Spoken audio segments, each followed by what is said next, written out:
CKC ഒന്ന് നിന്നെ. എന്ത് പണിയാ നിങ്ങളെ കാണിച്ചത്?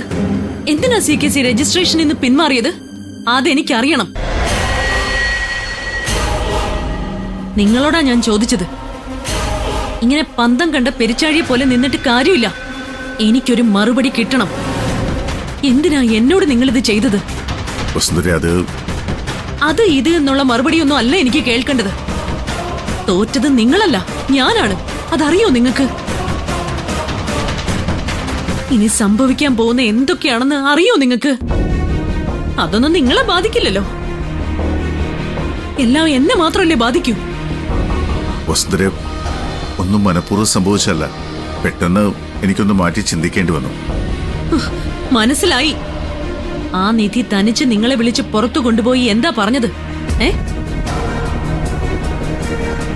അവൾ എന്തു പറഞ്ഞാ നിങ്ങളെ ഭീഷണിപ്പെടുത്തിയത്? ഒരു വീഡിയോ കാണിച്ച് എന്നെ അവള് ബ്ലാക്ക്മെയിൽ ചെയ്യുന്നു. അതുപോലെ നിങ്ങളുടെ എന്തെങ്കിലും രഹസ്യം അവളുടെ കയ്യിൽ കിട്ടിയോ? ഏയ്, അങ്ങനെയൊന്നുമില്ല. അവളെന്നോട് പ്രോപ്പർട്ടി വിട്ടുകൊടുക്കുമെന്ന് ചോദിച്ചു, അത്രേ ഉള്ളൂ. ഇത് വേറൊരു പ്രശ്നം. നിങ്ങളിപ്പോ പറഞ്ഞത് വെള്ളം തൊടാതെ ഞാനങ്ങ് വിഴുങ്ങുമെന്നാണോ വിചാരിച്ചിരിക്കുന്നത്? എനിക്കുറപ്പാ നിങ്ങളെ നിധി ബ്ലാക്ക്മെയിൽ ചെയ്തത് തന്നെയാ. നോക്കൂ വസുന്ധരെ, ഇപ്പൊ എന്നെ പിടിച്ചു നിർത്തി ചോദ്യം ചെയ്തിട്ട് ഒരു കാര്യമില്ല. അത് വിട്ടേക്ക്. അത് നമുക്ക് വേണ്ടെന്നേ.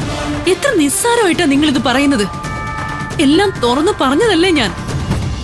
ഇപ്പൊ ഞാൻ നിധിയുടെ മുമ്പിൽ തോറ്റു.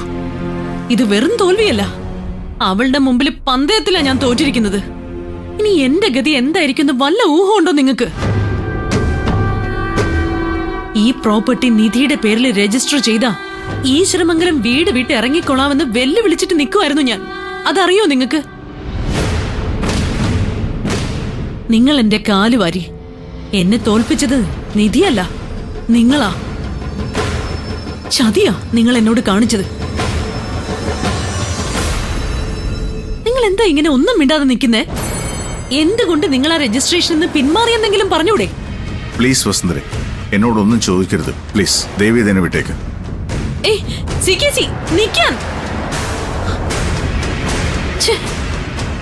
ദൈവമേ, ഇനി ഞാൻ എങ്ങനെ ഈശ്വരമംഗലത്തേക്ക് ചെന്ന് കയറും?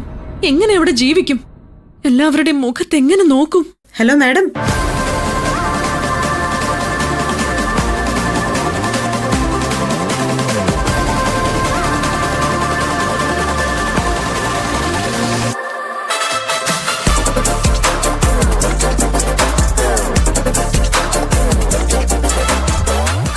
അങ്ങനങ്ങ് പോവില്ല മാഡം.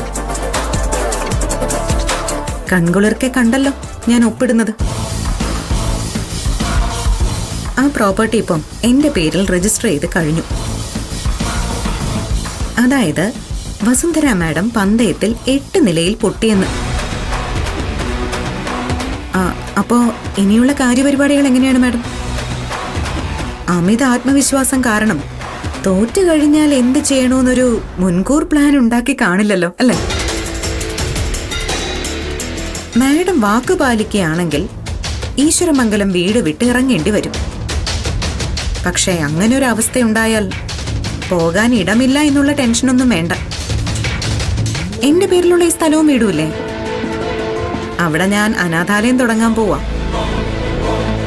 മാഡം തുടങ്ങാൻ പാടില്ല എന്ന് പറഞ്ഞ അതേ സ്ഥാപനം. പോകാൻ ഇടമില്ല എന്ന് തോന്നുന്ന സമയത്ത് മാഡം അങ്ങോട്ട് വരണം. അതിമനോഹരമായ ഒരു AC മുറി അവിടെ ഞാൻ മാഡത്തിന് വേണ്ടി മാറ്റിവെച്ചേക്കാം.